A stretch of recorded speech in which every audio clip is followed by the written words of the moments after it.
Hello, everyone. My name is Abigail, and I'm excited to share a story with you that's both intriguing and a bit heartbreaking. Before we dive in, let me set the stage by saying that this tale does have its darker moments, but rest assured, there's a sense of justice in the end, as my not-so-kind mother-in-law, Lori, eventually faces the consequences of her actions. My journey began when I met my husband, David, during our college years. We were both studying in a foreign country, which was thrilling in itself. From David's descriptions, his mother, Lori, sounded like an incredible woman.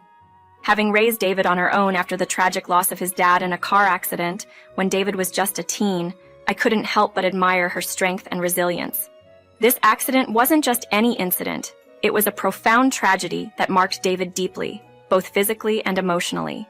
Despite the physical injuries healing, the psychological scars remained, and David would often express his gratitude for his mother's unwavering support through his recovery. In David's stories, Lori was portrayed as a warrior, a single mother who overcame adversity to raise a remarkable young man. So, naturally, I was filled with respect and admiration for her before we even met. However, the reality of Lori didn't quite match the picture David had painted. Our first meeting with Lori was something I had eagerly anticipated, given everything David had told me. I greeted her with warmth, expressing my admiration for her resilience and strength. Lori's response was confident and somewhat intimidating, warning me of her formidable nature and her struggles in raising David single-handedly. As the conversation unfolded, I praised David, mentioning his successful career and his caring nature, both of which I believed reflected well on Lori's upbringing. But her response left me stunned. Lori dismissed David's accomplishments as mere obligations and blamed him for his father's death, suggesting that if David hadn't insisted on the trip with his dad, her husband would still be alive. This accusation was both shocking and deeply unfair, casting a shadow over what I had imagined our relationship would be like. Lori's harsh words about David, implying that he was somehow responsible for his father's tragic accident, were incredibly hurtful and unjust. I was at a loss for how to respond to such cruel and baseless blame placed on David. It was clear from that moment that my initial admiration for Lori was misplaced, and the complexity of our future interactions had just begun to unfold. In simpler terms, I entered this family story expecting to meet a hero, but was met with a narrative filled with pain, misunderstanding, and the harsh reality that sometimes those we look up to can carry the most unexpected shadows. During a particularly revealing dinner, I experienced a moment that opened my eyes to the complexities of my new family dynamics. As we sat together, Lori, my mother-in-law, reminisced about the loss of her husband, subtly reinforcing the guilt she placed on David, my husband, for his father's death.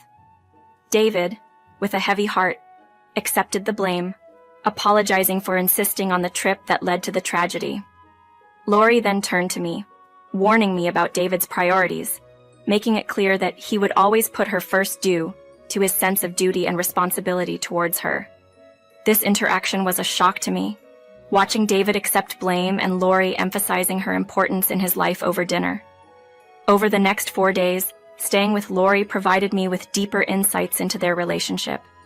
Lori's relentless blaming of David for past events and her manipulation to keep him under her influence became painfully apparent.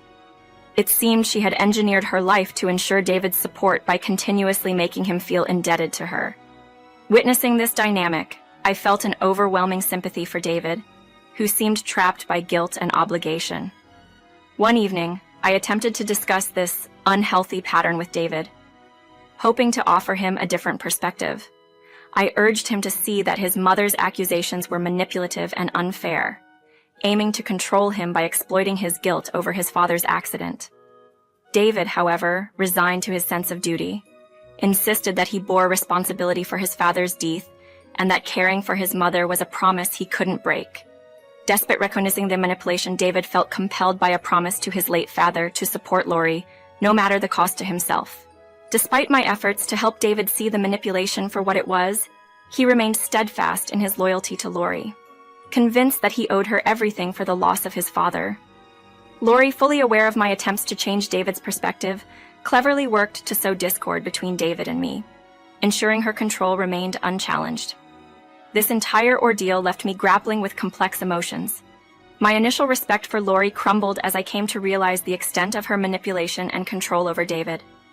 The situation painted a picture of a deeply entangled relationship, fueled by guilt, duty, and manipulation, challenging my understanding of family dynamics and testing the bonds of my relationship with David. Despite the challenges, I remained determined to find a way to support David, hoping that one day he would see the truth for himself and break free from the manipulative grip that held him back from true healing and happiness. Marrying David was a choice I made wholeheartedly because he truly was an exceptional person. His love was genuine, and his vulnerability only drew me closer. We committed to each other, and soon after, David went the extra mile, buying us a lavish mansion to start our new life together. However, our joy was short-lived. Lori, David's mother, arrived unannounced at our doorstep, bags in tow, proclaiming her intention to live with us. Her justification? She felt entitled to David's support and our home because, in her view, David was responsible for her husband's death. This notion alone was enough to boil my blood. Lori wasted no time making herself at home, chastising David for not inviting her sooner. David, ever the dutiful son, reluctantly agreed to her staying with us. He was already bearing the financial burden of her expenses, so this was just another step for him. However, for me, it was the beginning of a nightmare.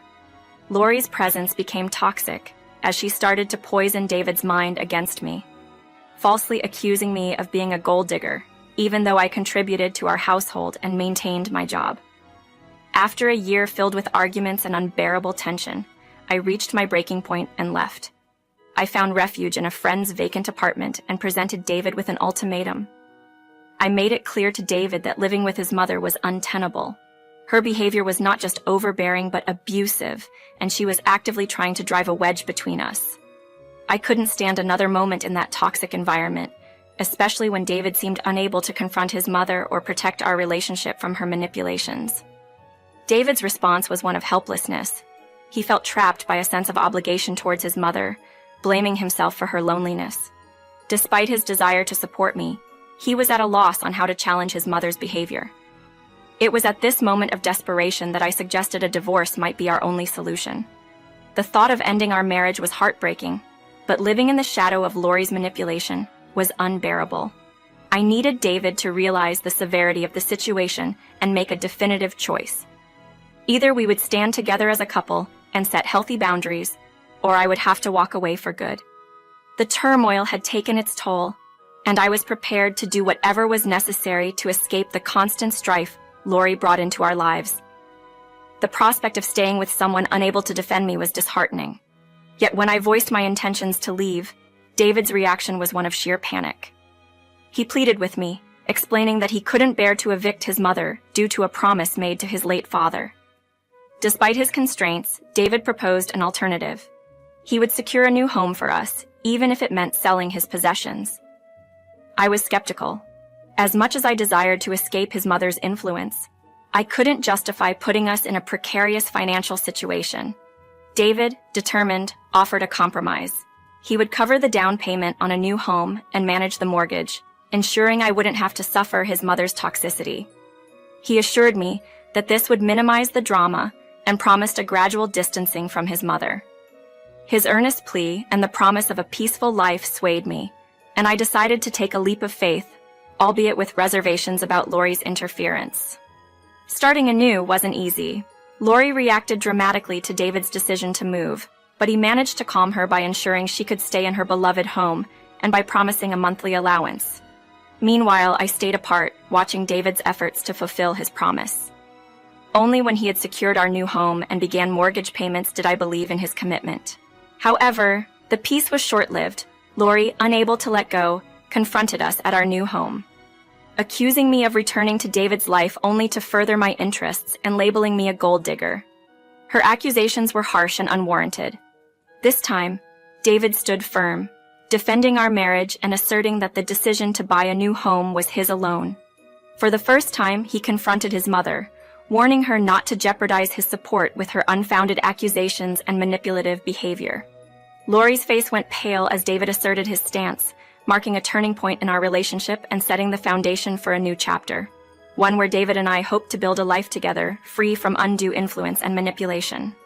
When David confronted his mother, it was a moment I never anticipated. It might seem minor to others, but for me, it was monumental. I understood the immense courage it took for him to stand up to Lori. Predictably, Lori's reaction was to play the victim, sobbing and claiming David's defiance was cruel. Amidst her theatrics, I chose to remain silent, not wanting to provide her any ammunition to portray me as the antagonist once more. David, undeterred, subtly warned her about the potential loss of her monthly allowance if she persisted in her disruptive behavior. This tactic seemed to work, quieting Lori for the time being. Lori's departure left David apologizing profusely for the upheaval caused by her words. He expressed concern over the possibility of me leaving him after such turmoil. Witnessing his distress saddened me deeply, reinforcing my resolve that changes were necessary for our relationship to move forward. Acknowledging David's stand, I expressed my gratitude, emphasizing the need for further adjustments to ensure the stability of our relationship. David, eager to hear my thoughts, assured me of his willingness to do whatever was necessary to ensure our happiness. This gave me the confidence to voice my suggestions. I proposed that we seek therapy, both individually and as a couple. This would not only aid in mending our relationship, but also assist David in unlearning the guilt and manipulative tactics instilled by Lori from a young age. David agreed, recognizing that his difficulty in confronting his mother stemmed from deep-seated issues that only professional help could address. Next, I addressed the financial strain of our current living situation, suggesting a pause on the mortgage payments for our new house. David, initially shocked, insisted on continuing the payments as a gesture of his commitment to our marriage. I reassured him that his actions already demonstrated his dedication, but I wanted us to make a statement to the world about our unity and strength as a couple. This conversation marked a turning point for us, laying the groundwork for healing and growth. David's readiness to seek therapy and consider my suggestions showed his commitment to our relationship and to breaking free from the unhealthy patterns of his past. Together, we embarked on a path of recovery, determined to build a future based on mutual respect, understanding, and love, away from the shadows of manipulation and guilt. Defying the stereotype of a gold digger, I was determined to contribute equally to our shared home. David had already made the down payment, and I decided to take responsibility for the mortgage payments. Despite David's protests and his generous offer to put my name on the deed without any financial contribution from my side, I refused. I was well aware of the narrative it would feed Lori and others who might doubt my intentions. My goal was clear: to pay the mortgage and, in due time, officially co-own the house with David. After much discussion, David reluctantly agreed to my plan. From the following month, I began handling the mortgage payments. Fast forward 3 years. Life in our new home was blissful. David and I flourished in our marriage, largely unbothered by Lori's attempts to disrupt our peace. Thanks to therapy, David overcame the guilt his mother had burdened him with, and we enjoyed our lives together, with Lori becoming nothing more than a distant nuisance. However, our happiness was shattered when David was diagnosed with a rare disease, leaving him with just a few months. The time following his diagnosis was indescribably painful, but we cherished every moment we had left together. David passed away 4 months into his diagnosis, leaving a void in my life that words fail to capture. Lori wasted no time showing her true colors after David's passing. She appeared at our doorstep, claiming ownership of our house, based on a supposed promise David made to leave the house to her in his will. Her audacity to claim the house as hers, mere days after David's death, ignited a fury within me, but her words struck fear into my heart. In the whirlwind of our lives, David and I had neglected to add my name to the deed, leaving the house solely in his name. Lori's claim, though horrifying, was grounded in a harsh reality that David and I had overlooked the legal formalities of ensuring our shared ownership was legally documented. Now, faced with Lori's bold assertion and the omission of my name from the deed, I found myself on the precipice of a legal and emotional battle for what David and I had built together. Struggling to comprehend the possibility that David could have left me in such a precarious position felt like a betrayal, yet I held on to hope until the will was disclosed. The atmosphere was charged with tension during David's funeral, partly due to the palpable animosity between Lori and me. Lori's performative grief, punctuated by smirks thrown my way, tested my patience, but I chose to focus on mourning. David quietly, avoiding any conflict on such a somber day. The moment of truth arrived with the reading of David's will, a session that promised to unveil the future of the home I had invested in. To my initial despair, David had named Lori as the beneficiary of our new house. Lori's gloating in that moment was unbearable, asserting David's allegiance to her above all. However, her triumph was short-lived. As the lawyer continued, it became evident that Lori had celebrated too soon, missing the critical details that followed. David's will cleverly delineate the distribution of his properties, much to Lori's dismay. The smaller house, recently acquired, was left to Lori, complete with its ongoing mortgage obligations, a fact she had ignored in her haste to gloat. Meanwhile, the larger house, the very one Lori had arrogantly claimed as hers, was rightfully bequeathed to me. David's strategic planning ensured that Lori would need to vacate the larger home and assume the financial responsibilities of the smaller one. The revelation left Lori dumbfounded, her earlier confidence evaporating as she grasped the reality of David's final decisions. Her protests and accusations of deceit were promptly dismissed by the lawyer, who stood by the legitimacy of the will. David had orchestrated a posthumous maneuver that not only secured my rightful inheritance, but also served as a fitting counter to Lori's greed and manipulation. Lori's disbelief and accusations did nothing to change the legal outcome. David, in his wisdom, had ensured that justice was served, leaving Lori to confront the consequences of her actions and securing for me a semblance of vindication. This twist in David's will not only protected my interests, but also underscored his deep understanding of the dynamics at play, offering me a final gesture of support and love from beyond the grave. Refusing to engage further with Lori's antics, the lawyer assured her he would provide a copy of the will for her scrutiny. Despite her immediate declaration to verify the contents herself, the lawyer's annoyance was evident as he complied. The document confirmed everything he had outlined. My husband had masterfully turned the tables on Lori in what seemed his final stand against her manipulative ways. This act wasn't just a mere twist of fate, it was a deliberate move by David to assert justice from beyond, a move that vindicated both his and my positions.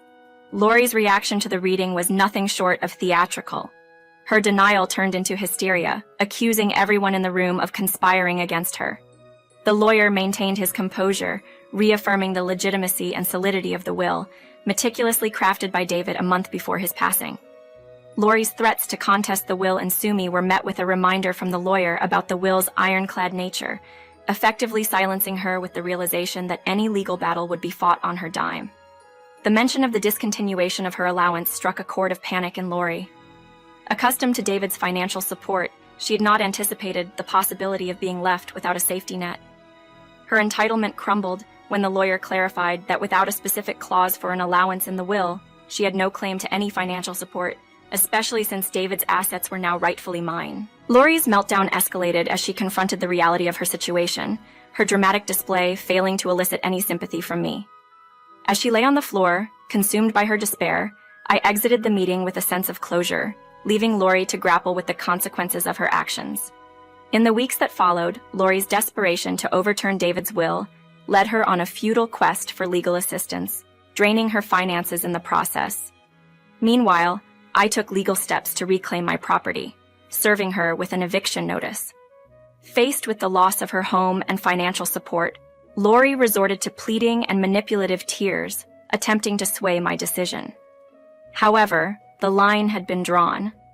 David's will not only ensured Lori faced the repercussions of her greed and manipulation, but also secured my future, freeing me from the burden of her toxicity. Lori's attempts to undermine my resolve only reinforced my decision to move forward, honoring David's legacy by upholding the terms of his will and starting anew, unburdened by the past. After shutting the door in her face, I started living with a friend and eventually moved into the big house once Lori was pushed out. She ended up in a small house, burdened with a mortgage she couldn't afford. Without any personal savings or job, she was forced to sell it quickly. Losing a lot of money since the house wasn't fully paid off, she barely scraped together enough to last her a year. Watching from my new home, I saw Lori's downfall firsthand. In less than a year, her poor decisions left her without a home and money. When she came back to me, trying to pull at my heartstrings by mentioning what her son, my husband, would have wanted, I couldn't help but remind her of his actual wishes. She was speechless, clearly out of options. It's funny how things turn around. Karma did its job. I bumped into her recently while shopping. She's working as a sales associate and acted as if we were strangers, which was fine by me. Rumor has it, she's now sharing a place with 6 others. It seems she's getting what she deserves. As for me, I'm enjoying my life in the big house, cherishing the memories of my husband, happy and at peace with being on my own. It's a stark contrast to the chaos Lori brought into our lives, and I'm grateful for the quiet.